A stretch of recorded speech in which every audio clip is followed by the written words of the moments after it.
Alright guys, you had seen iterative version. This version where we used a loop to find something is called the iterative version. The iterative version, that is we are repeating something again and again. This version is what you call as iterative version. So we have seen the iterative version of finding the factorial in the previous programming screencast. I had told you to observe the solution if you could find some patterns. I hope you would have found some patterns. Using that pattern, we will solve the factorial problem here in yet another technique, that is what we call as recursion. So recursion is nothing but a technique in which the programming languages allow a function to call itself again. This may sound confusing at the beginning, but as you go, it will be really very easy. So see, as I had said, if you want to compute the factorial of 4, 1 into 2, the product is 2, okay? Then the next time when you approach 3, product till now is 2, 2 into 3, you compute, it is 6. The product till now is 6, 6 into 4 is 24.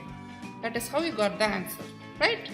And observe that when you need 4 factorial, you were making use of the value of 3 factorial, that is 1 into 2 into 3, the value 6 is being used to compute 4 factorial.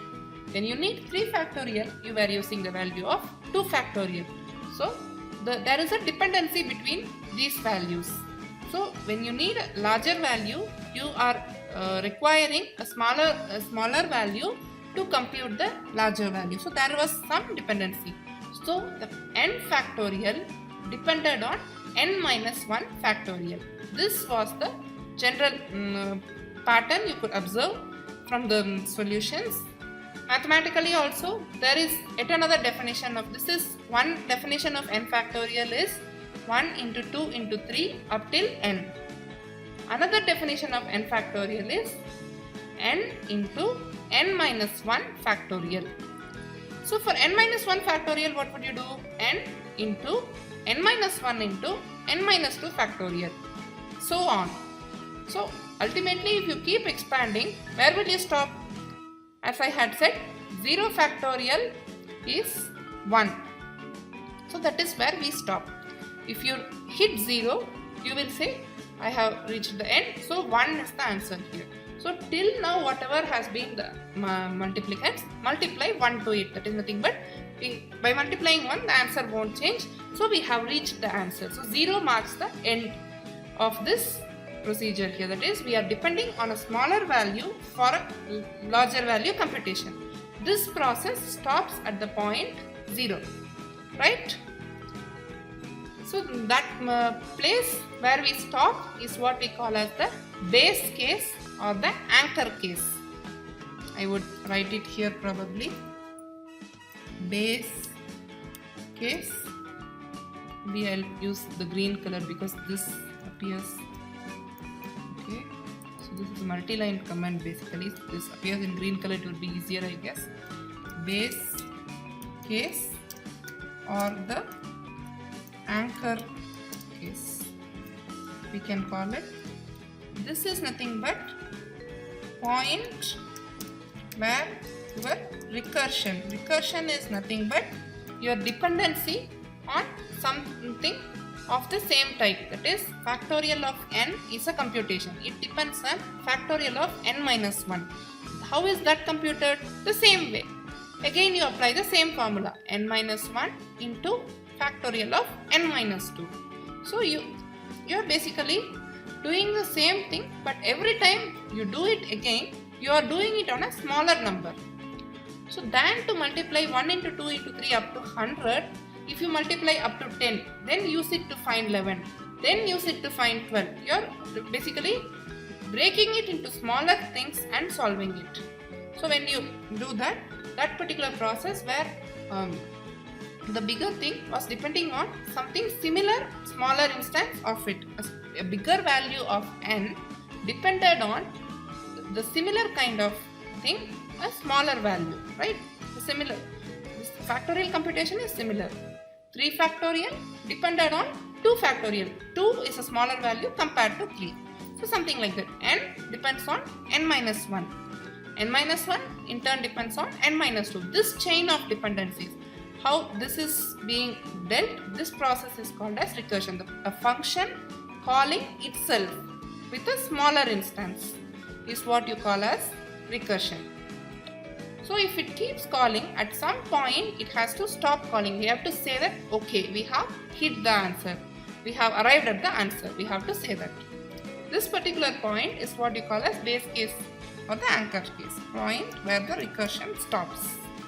So this is what you call as the anchor case.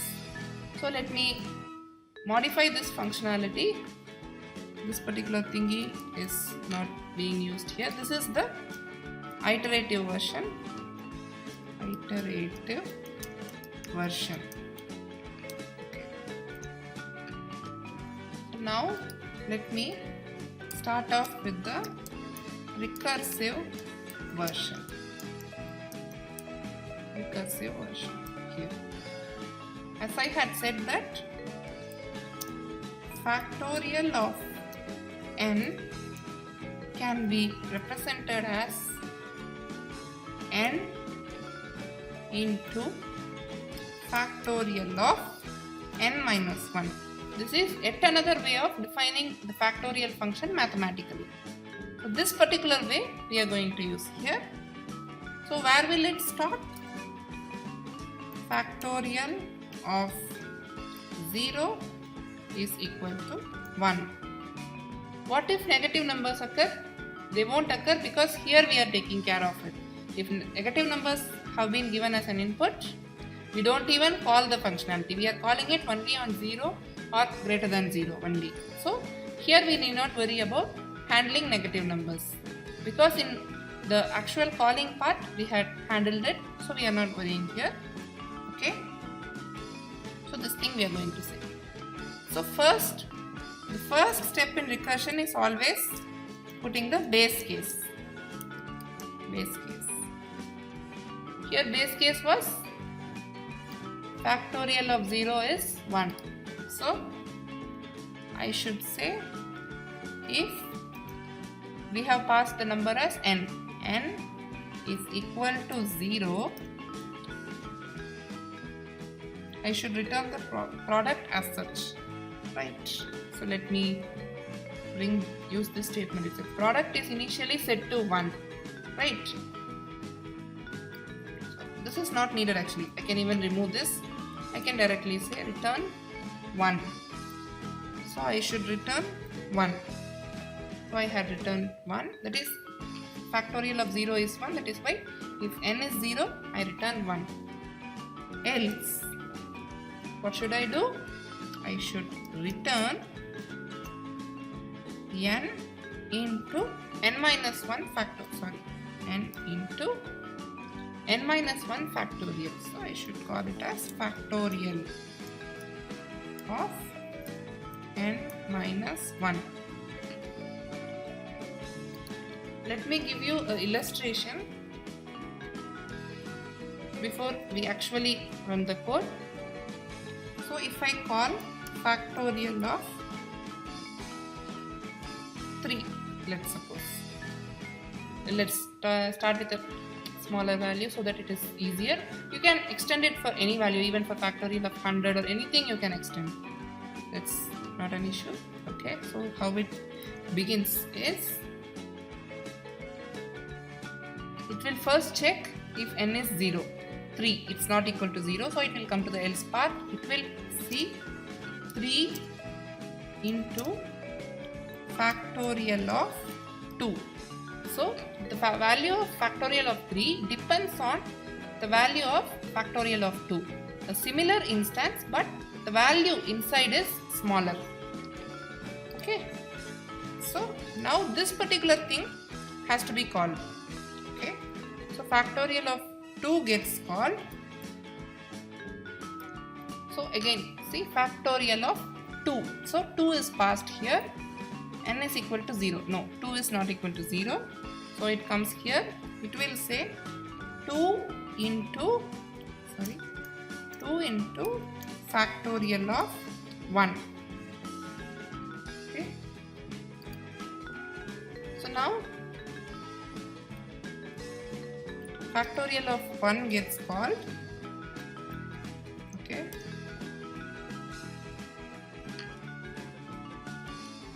What is factorial of 1 gets called? So 1 is passed here. If 1 equal to 0, that's false. So come back to else. Return 1 into factorial of n minus 1. So it will compute 1 into factorial of 1 minus 1 is 0. Okay, so now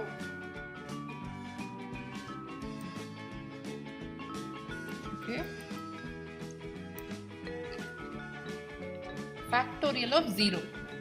0 is passed here. N equal to 0. 0 equal to 0. It's true. So it will return 1. So this will return 1. So now your calculation will go in the upward direction. Okay, let me show you the upward calculation. Okay. So 1 is returned. So it goes one level up. And so it will calculate 1 into 1. What is the answer? 1. So that particular value is passed to one level up. Okay. So 2 into what is the value being passed there? 1.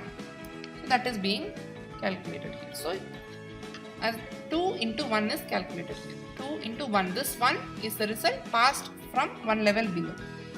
For it, the result is passed from one level below. So the computation breaks down into smaller numbers, and once you get a number where you know the answer, you trace back till you get the larger answer. That is how we are working here. Okay, so 2 into 1 is 2. Okay, let me now say.